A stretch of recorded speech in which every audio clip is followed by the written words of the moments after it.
Kinben Book 6, Chapter 113. Marahang nag-stretching muna si Ricky bago sambutin ang bola mula sa pasa ni Ibanez.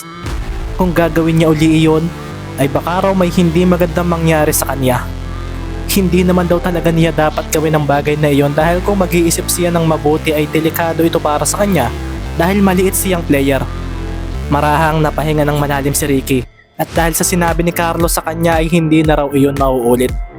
May tiwala raw siya kay Carlo at alam niyang ito ang pipigil sa Edwards na iyon na gawin ng mga gusto nito. Sa paghara nga sa kanya ni Claveria ay binigla niya ito ng abante. Pumangga nga ito sa screen ni Magbuo at mabilis na tumakbo ang dalawa papunta sa basket para sa pick and roll play. Kaso bago ipasa ni Ricky ang bola ay biglang lumitaw na naman si Edwards sa kanyang daraanan.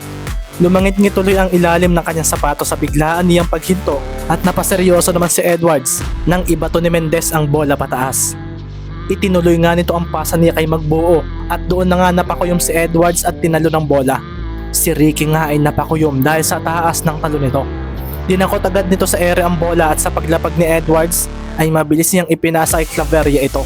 Kumaripas nga kaagad sina Solis at Edwards ang takbo. Si Maki nga ay ginit-git si Solis at si Edwards nga ay inaasahang si Mendez na naman daw ang hahabol sa kanya. Kung mangyayari raw iyon ay hindi raw niya hahayaang ulitin ito ang charge na ginawa nito. Hindi na raw niya mamaliitin ang tapang nito. Si Coach Isaiah naman ay napaseryoso nang si Carlo ang humabol kay Edwards. Todong pagtakbo nga rin ang ginawa nito at makikita nga rin na ang bola ay nasa ere na rin. Naibato na rin ni Claveria ang bola dahil alam niyang kaya siyang istilan ni Mendez. Makikita nga na sa pagbaba ng bola ay tumalon din si Ibanez at si Edwards ay napangiti ng marahan dahil mukhang ginagalingan na raw ng kanyang katapatan. However, that's not enough. Sabi nga sa sarili ni Edwards at ang mga kamay pa rin niya ang sumalo ng bola sa ere. Ang taas tumalon. Sabi nga ni Ibanez sa sarili at sa paglapag nila ay isang mabilis sa pag-abante ang kanyang ginawa papunta sa unahan ni Edwards. Hinawakan naman ni Edwards ang bola. Sa paggalaw ng kanyang mga kamay ay binigla niya ng pagkaliwa si Ibanez.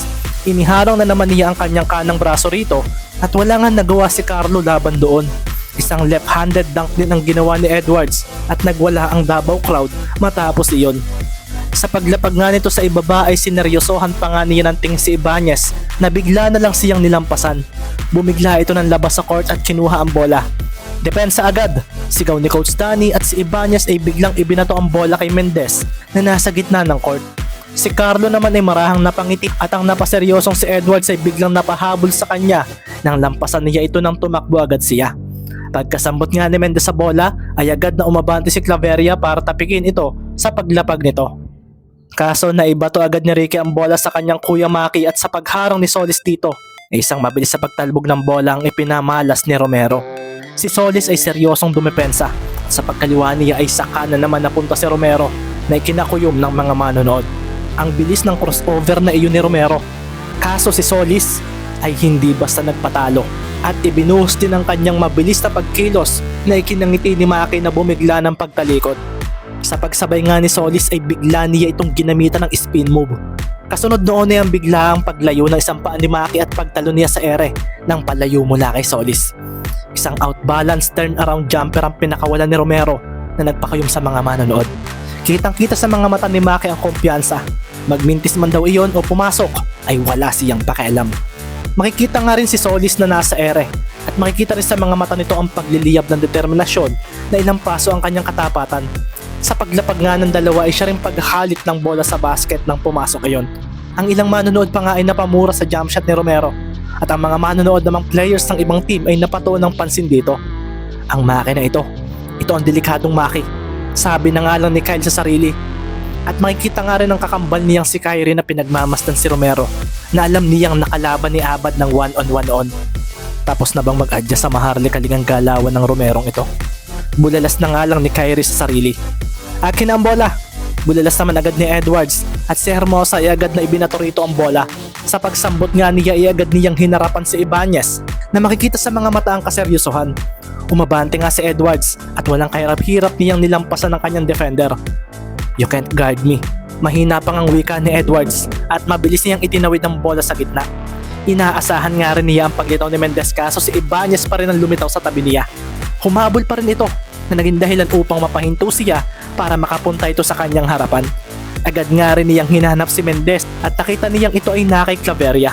Ang bagay na ito ay marahang nakapagpaisip kay Edwards. Si Mendez nga ang gusto niyang bumantay sa kanya dahil kakaiba ito.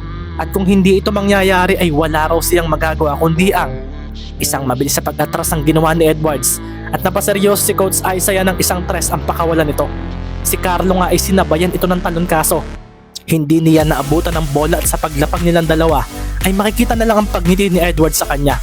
Pumasok ang bola at nagwala ang mga supporters ng Davao. Si Carlo naman ay bumigla ng takbo na ikinaseryoso naman ni Edwards dahil hindi siya makaramdam ng frustrations mula sa kanyang defender na walang magawa sa kanya. Maybe he was good in hiding his feelings, but it will not change the fact that he can't guard me. Sabi na nga lang ni Edwards sa isip at napaseryoso na nga lang siya nang pasahan ito ni Mendez ang bola. Hinawakan nga ni Carlo ang bola at si Edwards ay agad na inihanda ang kanyang sarili. Let's see. Sabi nga ni Edwards at napaseryoso na lang siya nang tumalon si Ibanez. Sinabayan niya ito pero nakalusot pa rin ang bola. That was quick. Sabi nga niya sa sarili pero nagmintis ang tira ni Ibanez na kinangiti niya rin ng marahan kaso lumampas bigla sa kanya ang katapatan niya at makikita nga na napalo ni Magbuo ang bola papunta sa paparating nakakampi. Nakuha ni Carlo ang bola. Makikita nga agad ang pagseryoso ni Namaki at Ricky. Hindi nga sila umaalis sa pwesto nila na kiniseryoso rin ng mga bantay nila at ng coach ng Davao. Sa paghawak ni Carlo sa bola at paglampas ni Edwards ay bumigla siya ng pagtaliko dito. Wala sa bokabularyo ko ang sumuko. May naalala ako na kalaban ko noon na kahit walang magawa sa akin ay hindi talaga tumigil. At iyon ang gagawin ko kapag may katapat akong kagaya nito. Sabi nga ni Ibanez sa isip na marahang napangiti. Wala siyang dapat gawin kundi ang gawin ang ginagawa ng idol niyang player sa CBL noon. Ang manlalaro na nagpabago ng pananaw niya sa basketball at sa buhay. Ang player na kakampi rin niya ngayon. Bumigla nga si Carlo ng hakbang pauna at doon na siya tumalon paharap sa basket. Si Edwards naman ay napangiti at tumalon ng mabilis. Aabutan nga niya ang bola kung bibitawan ito ni Ibanez. Wala raw itong lusot. Kaso marahang bumaba ang mga kamay ni Ibanez habang nasa ere. Ang mga manonood ay napakuyom dahil isang double clutch jump shot ang ginawa ni Ibanez. Lumusot nga ang bola mula kay Edwards. At sa paglapag nilang dalawa ay makikita rin na sa landing area ni Ibanez lumapag ang kanyang defender. Sumilbato ang referee at ang bola nga ay tumama sa bakal ng ring. Tumalbog ito at bumangga sa dulong bakal. At sa muling pagtalbog nito ay sa butas na ng basket ito dumiretso. Basket counted. Bulalas ng referee at ang Davao crowd ay muling natahimik. At makikita naman si Edwards na napatingin din kay Ibanez na nakaupo sa sahig ng court sa kanyang tapat. May ngiti ito sa labi at kitang-kita niya ang malakas na determinasyon nitong matalo siya. Marahan tuloy siyang napakuyom at bigla rin niyang naalala ang pakaramdam na nakita niya kanina sa nagbigay ng charge sa kanyang si Mendez. Tila iisa ang datingan daw ng dalawang ito. 10 pa rin naman ang lamang ng Davao matapos iyon. 27-17. Pero tila may masamang pakiramdam ang mga supporters ng Davao sa mga highlights na pinapakita sa kanila ng Calapan City. Nang itayungan ni Namaki at Ricky si Carlo, ay tila nag-uusap pa nga sila sa mga mata ng sandaling iyon. Sina Marky at Marlon nga ay napatingin din kay Carlo nang ito ay nasa free throw area na. Mabilis ngang pinakawalan ni Ibanez ang bola at si Hermosa ay napaseryoso na lang nang maunahan siya sa pwesto ni Magbuo. Si Coach Danny nga ay napaseryoso na magmintis ang free throw ni Ibanez. Sinadya niya iyon at nang kukunin na ni Marlon ng rebound ay napatayo na lang ang mga players ng Davao sa bench nang si Edwards ay tumalon mula sa likuran nito. Si Edwards nga ang nakakuha ng rebound at sa paglapag nito ay siya ring pag-angat ng bola mula sa kanyang mga kamay dahil naroon si Mendez. Tinapik ito ni Mendez. Nabigla nga rin si Edwards doon at nang hahawakan na niya muli ang bola ay bigla na lang itong hinaklit ni Mendez ng mabilis. Napaseryoso si Edwards na agad daw mabante kaso tumapon ng bola sa likuran ni Mendez at doon na nga agad lumitaw si Ibanez. Walang hesitations. Isang mabilisang tres ang binitawan nito at ang mga players ng Davao ay napakuyom na lang nang halitin ng bola ang basket. Si Coach Isaiah nga ay napasuntok pa sa hangin nang pumasok ang tres na iyon. Sina Ricky nga at Carlo ay nag-aapiran din at pagkatapos noon ay isang bigla ang full court defense ang ginawa nila. May natitirang 5 segundo na nga lamang sa unang quarter at sa pagsambot ni Claveria sa bola ay dito na nga napaseryoso si Coach Danny dahil naistilan ito ni Mendez na dumiretso agad sa basket. Sina Solis at Edwards nga ay napahabol dito at sa pagtalo ni Mendez ay siya ring pagtalo ng dalawa. Si Ricky naman ay napangiti at ang hawak niya sa bola ay biglang lumipat sa kanyang likuran. Kaliwang kamay ang gamit niya.